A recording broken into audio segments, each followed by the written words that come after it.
Thanks for tuning in to the Animal Control Report podcast, where we help debunk the dog catcher stereotype.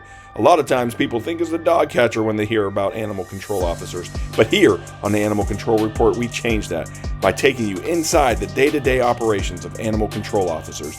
Not only will you hear stories of animal control officers, but you'll hear from industry experts as well. We are also part of the Keep It Humane podcast network. We have some amazing partners there, so check them out at keepithumane.com/podcast network. You can listen to all the animal control and animal welfare related podcasts there, and let's continue to help people help animals. Dun, dun, dun, dun, dun, dun, dun, dun, dun. You are now listening to another episode of the Animal Control Report podcast with your host, Ashley Bishop and Daniel Ettinger. We are without the other Ashley Bishop because she's on the road again. She can't wait to get on the road again. Should my singing stop? I don't know. No. But welcome back. You've been MIA for the last, 2 episodes? I feel like I haven't been on an episode, honestly, like a month. My microphone broke. That's how long it's been.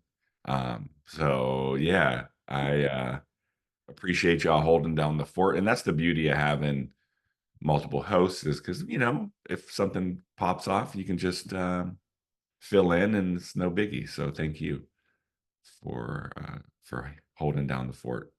Hey man, you trust us by leaving us alone, so Shout out to all the listeners. Please check out our Facebook, Instagram. Stay tuned. We have a huge announcement. We don't normally do this, but we have a really big announcement coming up here. So you'll want to stick with the show because it's really big. It's good stuff. We're excited to be able to announce that, and keeping it moving. So how are things in Texas? it's not as hot. Finally. That's The good. weather is chilling out. We're getting animals out. Officers are still quite busy, and I have to say again, man, we're just bite cases after bite cases. It's been insane this year. Like we're seeing, for us especially, just so many. I mean, we're getting at least 3 or 4 a week, which is a lot for us. But other than that, our team's doing great, and we're just trucking along. October 1, everybody whose fiscal year, who's getting ready for for that money to come in so we can buy paper towels. Let's go. We're excited for October 1, but now everything's good and team's doing great. And, we're looking forward to shout out TACA 50th anniversary conference in November. So we're looking forward to that. And I'm good. How about you? Good. I can't wait. It'll be fun for you and I to spend some time down there. And I think we got to figure out what's going on with that. With Lee. But for now she's Wisconsin bishop, but that could change, folks. She could be maybe she could be like, what if she was double Texas bishop? That would be Great. That would be like 2 Texas bishops. She's got a lot going on. If you've read her articles, I posted one on LinkedIn. We've posted it in other places too. So it's no secret that she's no longer going to be the humane officer in Wisconsin. And at some point, we're going to unpack that. I don't know when, but that whole situation, we followed it pretty closely, and it's sad. We see this in animal control often, where they scale back services, etc. But it's never been this close to home, and so we really feel bad for her. Agreed. It was disheartening to watch. Again, we're very close to the whole thing, and shouts out to everybody in Wisconsin who supported her until the very end. And it's a shame. Now I know why NWA made that song. So one thing I need to do publicly really quick is apologize to Ashley Bishop here, because I was bugging her. So first off, no, let's not start there. First of all, y'all, I'm a bad friend, and it took me. I bugged her for like a month and a half every single day. Like, hey, did you mail this yet? So she made me on her Cricut thing a really cool one of these. If you're watching on YouTube or Spotify, she made me this logo, and the cricket, because I was going to put it on my car. And I asked her to remove the white on the inside. You have to look on the video to really understand.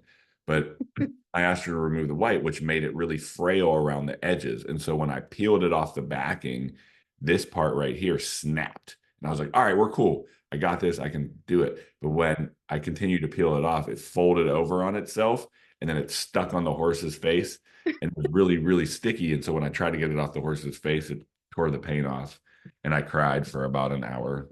So I'm sorry. No, he shouldn't feel bad for anything because it took me forever and it's just pure procrastination of it being on my darn table. So no, I'm the you know what in this situation, and I could definitely make another one. But it's hard. That the vinyl that I bought for that is like top of the line, like UV resistant and everything like that. And I was like, I pulled back the backing just a tiny bit, and I was like, well, this shouldn't be too hard to like get off. But then I didn't even think if it gets stuck somewhere or if you just peel off in an awkward way, it's just yeah. And You you know what can't we put could do? transfer tape on it either because of it's printed. What we can do is try to figure out a way to make this like black in here or something. I don't know. Like some way to to make it full, so it's not like Yeah. cut out. I don't know. Or we could try it again, and I could just be even more patient. But I was pretty patient. I was pretty patient. I was out there, like I said, I was like, I'm bringing a razor blade. Uh, I had like pliers. I had tweezers, needle nose pliers. I had goo gone. Some. I had none of that, by the way. Okay, I was gonna say, man, you were ready. I was. All right, we're going to jump into this show. This episode is going to be pretty cool. Also, shout out just to everybody. We love you. We love y'all. Y'all are great. So, for those that know, we've talked about it a little bit before, and that's the Animal Welfare Act, and that protects certain things in animal welfare. It doesn't. It's kind of it's tricky, and Ashley, I'd love your thoughts on this. It doesn't really carry over, even though we want it to carry over into the animal shelter world.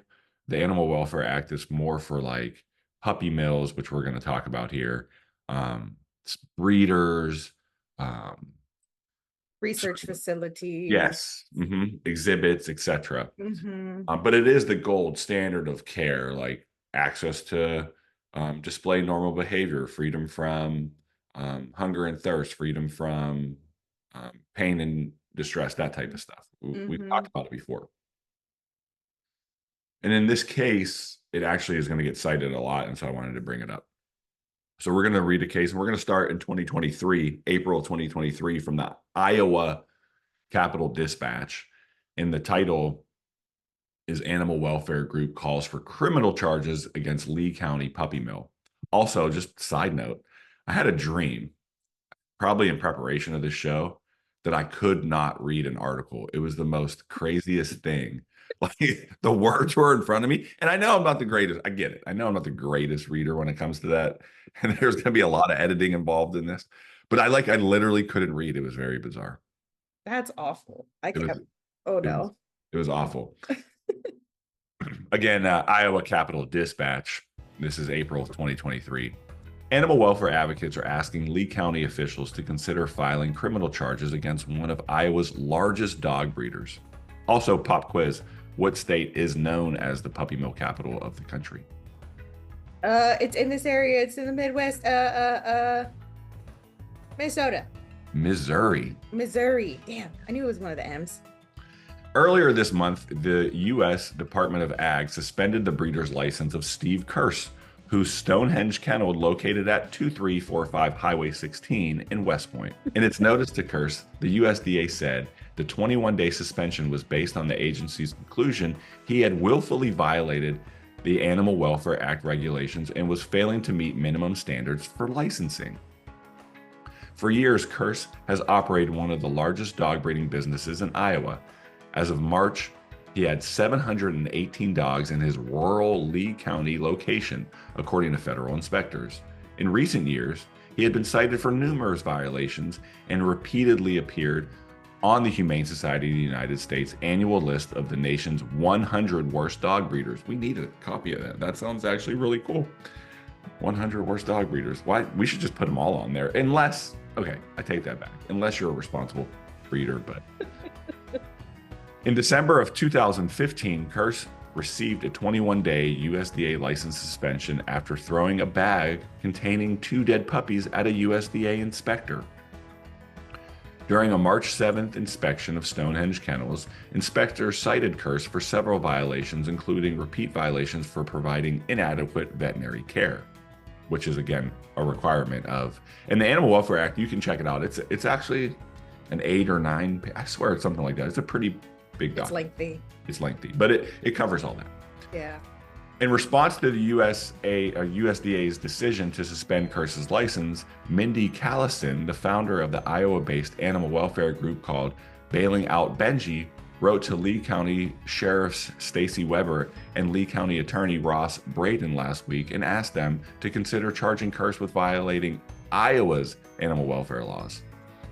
Callison alleged Kruse is currently breaking the state law governing the mistreatment of animals and formally asked the sheriff and prosecutor to investigate Stonehenge kennels. She also asked that the remaining animals in the business be seized and handed over to a legitimate nonprofit animal shelter. The USDA's published findings, as well as the inspection reports and photos, may make a strong case for animal neglect and cruelty charges, Callison told Weber and Braden. Callison noted that the USDA's findings of 4 direct violations and 14 non-critical violations has affected at least 80 animals at Stonehenge.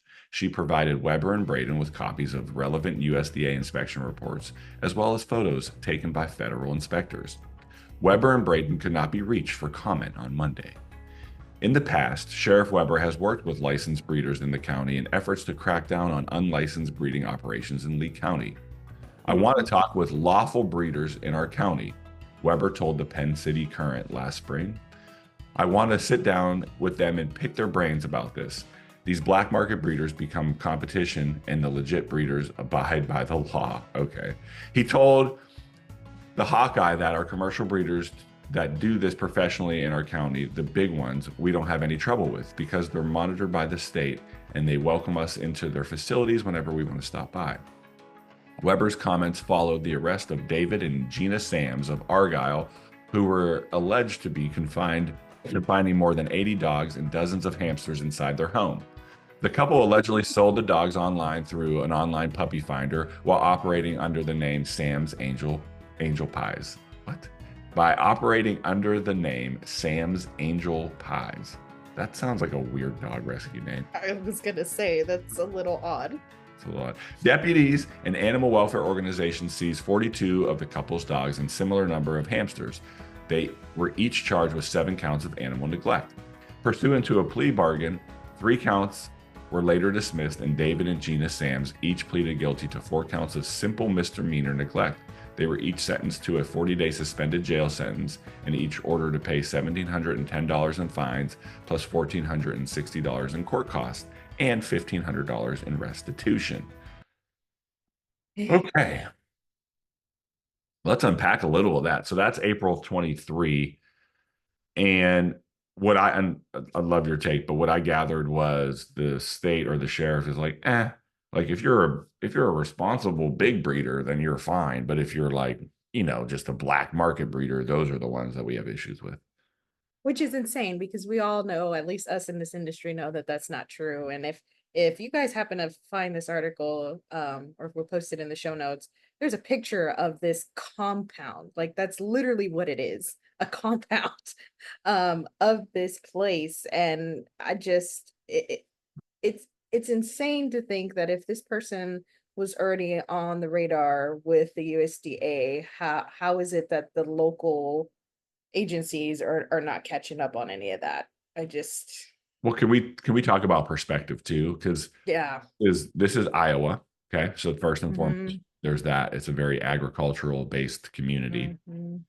And so dog breeding has gone back hundreds and hundreds, if not thousands of years, right? And so I think it's a normal or a very, just part of their community there. There's an expectation of like, this is what we do in Iowa. And so I think it's accepted Whereas us in animal welfare, we're like, wait a second, you got 700 dogs. Like I have a shelter full of this, like 400 dogs. What are we talking about? Like, why are we promoting this BS when, the pressure's on us and we have all these unwanted pets, but we have this person making, I would love to see their books. How much, I mean, if they have 700 dogs right now in rotation, just do quick math. I'm going to pull out my calculator on the newly redesigned calculator app on iOS 18. Not that I'm promoting Apple products here, people.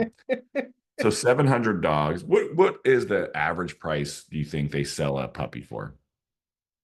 2 grand? Is that? I would say at the very least, it also depends on what kind of, from all of the stuff that I was reading, I mean, he's doing everything from poodles to Burmese to doodles. Let's just make it fun. We'll do $22,350. Right there. I'm not even joking. Hold on, let me do this again because if that's crazy, that's times $2,350. All right. Do you want to just guess what that number is? Holy crap. It's $1,600,000. Oh, God. Even I'm more. he's making over $1,000,000 flipping dogs, bro. Like that's the reality. Like he's making over $1,000,000 a year, if that, even maybe even more, because we know they can have multiple litters in a year. Mm-hmm. If he's, my man is making $1,000,000 flipping dogs. That's why he has this compound. It's nuts. It's nuts. I just, even as a, let's even just say this at the end of the day. Shelters that are taking a mass amount of animals, they're open intake. It's already hard enough to do that with 400 dogs in a building. How do you manage 700 dogs with people that are probably not even trained to do this, who are just like, okay, it's got food and water. Okay, good, we're out. Yeah. It's just, it's unfathomable at this point. Like, how do you manage that many animals on top of the puppies that are on top of all of this? It's just, how? Well, I would liken it to factory farming, right? Like if you think Yeah. about it in that aspect, they're not providing an adequate level of care. No. They're providing minimum care. Yeah. Like absolutely minimal. Again, it's got food, water, great. Does the bowl need to be clean? No, it's got food and water in it. Mm-hmm. What does it matter? Mm-hmm. But yeah, going back to your point of this being kind of the norm, Mm-hmm. it's interesting. How do you, I mean, we even struggle with that now in the field. How do you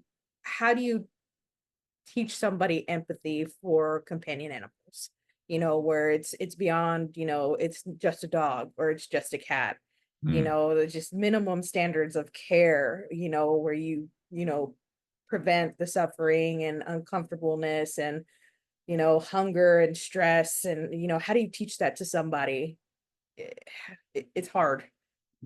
It really is. And I think until we can and truly embrace the fact that, these animals are essentially family members and not a business. I mean, that's a business, and all with all due respect to that person, and I mean that sincerely. Like you can think about this Steve Kruse or whatever his name is as a piece of crap or whatever. Like I get that, but with all due respect to him, like I don't know his background. Maybe this was something that was passed down from a family member to him Mhm. specific. Like for whatever reason, the reality is like that kennel could go away and there wouldn't be a huge impact in animals in this country, if that makes sense. Like we would Correct. still have the issue we have. Correct. Um, it's frustrating because like we don't need him or his kennels to find pets for people, is my Hmm. point. Like we Yeah. we truly don't. And I don't know what kind of economical impact he has, but clearly it sounds like just from reading that first article that there is a relationship between maybe him and the sheriff's office in some way. Maybe, he's just a respected member of the community. Maybe he donates money to the Police Officers Association in Iowa. Who knows? Who knows? But it just, man, the standard there is not great. All right, let's move on to article number 2, because that was April Of 2023. 2023. Now it's September of 2024. And this is actually September 26th. So this is very recent. Hmm. This is going to be kind of interesting. And those of you who know my infatuation with Henry Berg of the ASPCA. This is what he used to do. He would file lawsuits on people. Like, this is his thing. And so we're going to introduce that here because that's what the ASPCA is doing. So again, Iowa Capital Dispatch. And this title is USDA sued for licensing Iowa puppy mill with history of violations. What is in that? What do you think in that photo is on their feet? Like, why are they pink? I bet you. So like here in Texas, what I like to call the purple stuff, Yeah. that you use on cattle, they're like antiseptic sprays. I bet you that's what that is. I bet you that is what that is. Interesting. They're probably sore feet and they just sprayed that stuff on them, just, thinking that it's going to heal it, but really it's just paint. Okay. Like, cool. Well, check out the links. We'll put them in the show notes. Yeah, this is rough. The American Society for the Prevention of Cruelty to Animals, also known as the ASPCA, is suing the federal government over its alleged lax oversight of a major Iowa puppy mill operator. I want y'all to let that just sink in. The ASPCA is suing the federal government over its lack of oversight of a puppy mill in Iowa. That's crazy. The ASPCA filed a lawsuit Thursday in the U.S. District Court for the District of Columbia, naming the defendants the U.S. Department of Agriculture and Michael Watson, who leads the USDA's Animal and Plant Health Inspection Service. Also named as a defendant is Tom Vilsack, the Secretary of Agriculture and former governor of Iowa. The lawsuit alleges that the USDA has violated the Federal Animal Welfare Act by repeatedly renewing the license of Steve Kruse, an Iowa-based breeder. I was going to call him a dealer. The Iowa-based breeder who operates a large-scale kennel in West Point and has a long history of animal welfare violations. The ASPCA claims the USDA routinely licensed dog breeders and dealers such as Kruse, despite the agency's direct knowledge of practices that fall far below the standards required by the Animal Welfare Act. Well, they also called him a dealer, so I feel better now. No, yeah, I was gonna say, they do reference dealer even in the act. Yeah, they do. Mm-hmm. The lawsuit, a court order that would force the USDA to void all current license issued to Kruse and his associates and prevent the agency from renewing them. The USDA has yet to file a response to the lawsuit and did not immediately respond to calls and emails from the Iowa Capital Dispatch.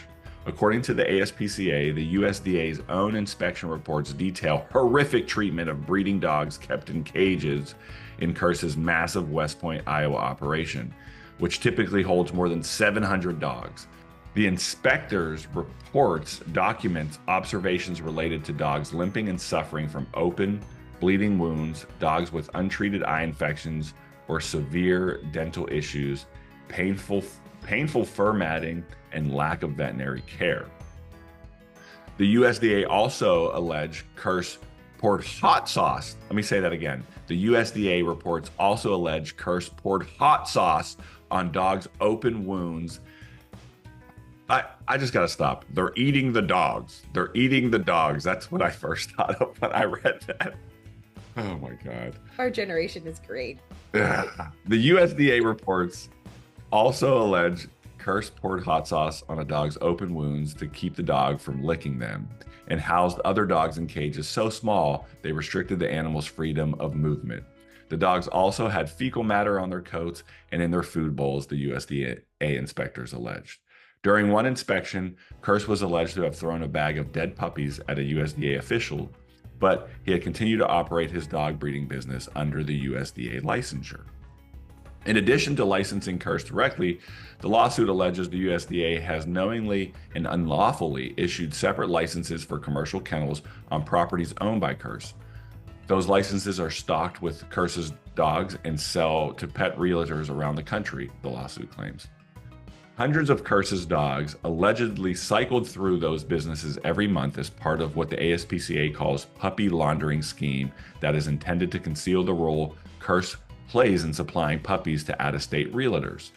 That process allegedly allows Kruse to sell puppies to realtors in jurisdictions that prohibits the sales of dogs sourced from repeat offenders.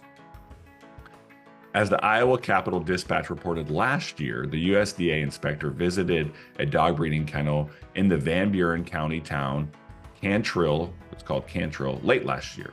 The business is located on a property owned by Kruse, but has been operating under a license held by Juanita Swedland. During the inspection, the USDA officials determined a French bulldog named Bethany gave birth to 4 puppies, 3 of which were found dead within days. Swegland allegedly indicated the puppies must have gotten too cold and passed away, the inspector reported. 3 puppies born to a Rottweiler were also found dead at the kennel, and Swedland allegedly telling inspectors they must have gotten too cold and died, the inspector reported. Over the last 3 years, the lawsuit claims Kruse had 3 separate agents working at Cantrill's location. One of those individuals ultimately served jail times on an animal neglect charge, while others were cited by the USDA for violations the lawsuit alleges. The USDA's handling of Steve Kruse is emblematic of the agency's continued failure to protect dogs and puppy mills, and the agency's outright refusal to simply do its job, said Robert Hensley, senior counsel for the ASPCA's Advocacy and Investigations. Records obtained by the ASPCA revealed that the USDA is fully aware that Kruse's agents are acting under the control and direction of Kruse. Yet the USDA continues to license these facilities, enabling Kruse to shield himself from what risks and liabilities when violations of the Animal Welfare Act are discovered at his properties. USDA records show that one breeder who operated a puppy mill in connection with Kruse was Daniel Gingerich, who was cited for more than 200 violations of the Animal Welfare Act before the U.S. Department of Justice intervened, took Gingerich to court, and negotiated the surrender of more than 500 dogs. According to a recent ASPCA report analyzing USDA data, federal inspectors last year documented more than 1,000 violations at more than 400 dog breeding facilities and took action against only 4 dealers. I'm going to read that sentence again. According to a recent ASPCA report analyzing USDA data, federal inspectors last year documented more than 1,000 violations at more than 400 dog breeding facilities and took action against only 4 dealers. The USDA's licensing of repeat offenders have long been an issue. In 2014, on the same day the federal agency cited Cricket Hollow Zoo of Manchester, Iowa for 11 violations, it renewed the controversial Roadside Zoo's license for a year. It did so despite a federal law that says no license shall be issued to a zoo that fails to comply with minimum standards.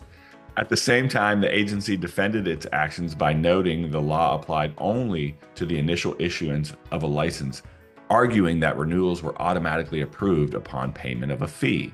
The zoo was eventually shut down, but only after the Animal Legal Defense Fund, ALDF.org, shout out, which is a private organization and a group of Iowans, sued the operators in state court. So here we are in the situation where it's almost like when we've discussed, and we're almost ready to do the final episode of our Luann Strickland case, that hoarding. It's almost very similar. It's just a little bit more organized in the aspect of being a licensed breeder. I find it interesting that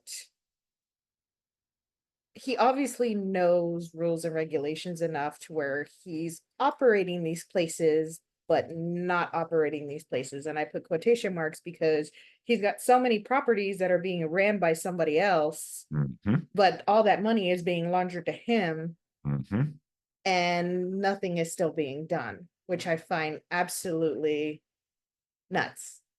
Well, let's talk a little bit about discretion. So if you're an animal control officer and you're listening to this show, this episode, first off, we appreciate you.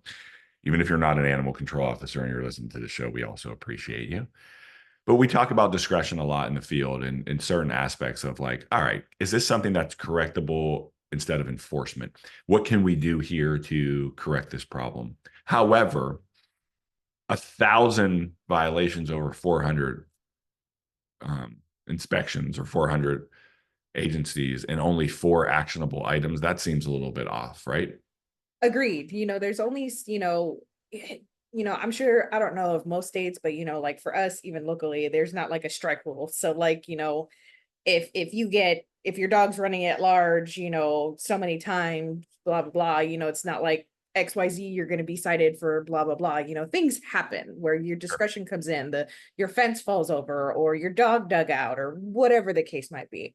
But it seems like with a lot of this, a lot of it is clear cut and dry. Like if you're in the same if you're working for the same job and you are screwing up the same thing or even just different things that make you continuously be in violation of whatever policy, how is it that you are continuing to have that job? It's a good point. Yeah, that's a good point. It's a very good perspective. Like it just doesn't make any sense. In any other aspect of the world, you would be shut down. Like how are you able to continue when you show that you are not being able to fix those issues over and over again? Have you ever dealt with the USDA No. case? We had a case. This was in Denver several years ago. There was a chicken processing factory Mm, that's called about, and that's way out of our purview, right? sure. Like, can animal cruelty apply to all animals in the city of Denver? Yes, sure can. However, that's out of our purview. Like that's the USDA's world. And I just remember we got the call, and I did go to the facility just because I'm like nosy. I just want to know, like, what's it look like? What are they doing I here? would too. And I think what it was is like there were several chickens like left on a trailer and they died um, in the hot sun. Like they didn't unload them timely. And I remember making a report to the USDA, and all I can recall is it was unremarkable. Like I don't remember them being like interested, but I don't remember them being disinterested. It wasn't like, and if you know me, if I meet somebody like that, I'm usually asking like, hey, is there any training you can provide for us? Like, is there an opportunity for us to like meet up and do a ride along together? Like, I'm always trying to like extend that olive branch in that aspect. And I don't recall if we ever made that relationship at that point. I just know that like I, they seem like I did they. I'm not saying this to be mean, but do they exist? Because there's like I've never been in. I've been to a few trainings in my career, and um, I've never been to a training where there's been a USDA person talking about like their how that works on their level.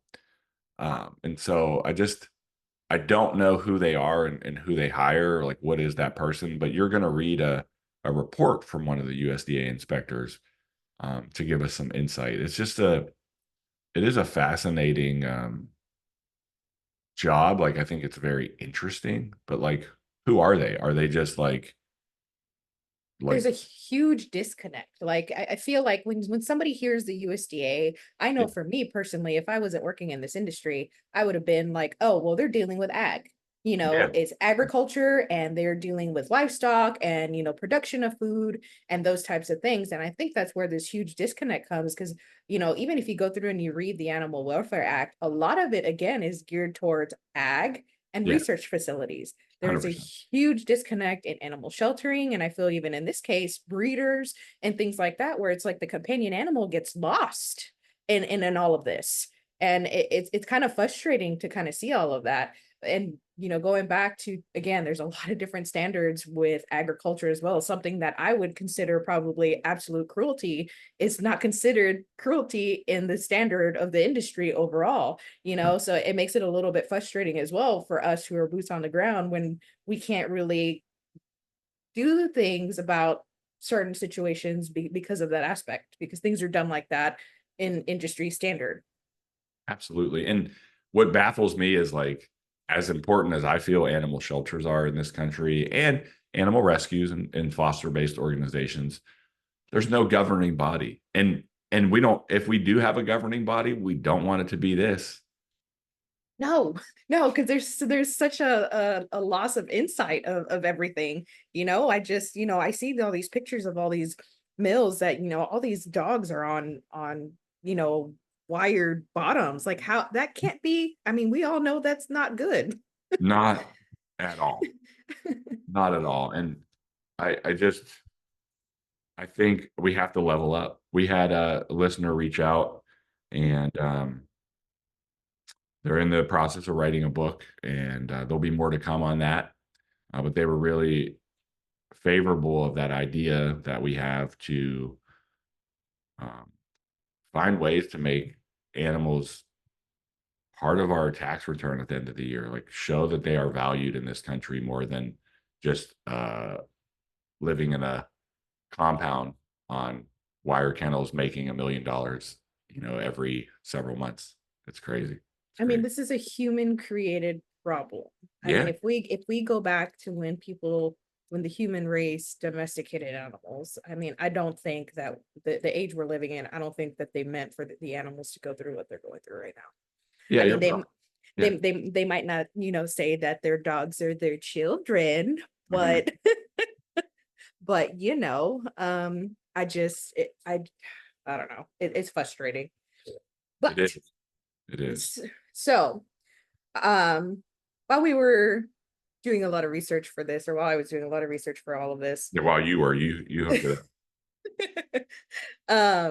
the USDA has, a great website. I'm not going to dock them for that. It's a great website. You can type in anybody's name. So if you have a local breeder and they say they have a USDA license, you can type their name in and you can see any of their inspection reports from the beginning of time.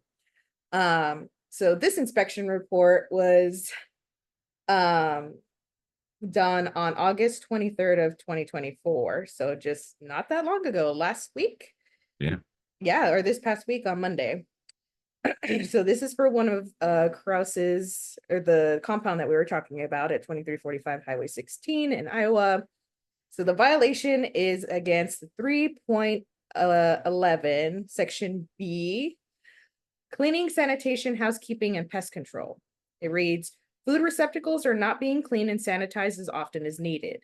At least 4 dogs' metal bowls in 4 enclosures had smeared dried feces or a thick buildup of dark brown organic matter on the inside of the bowls.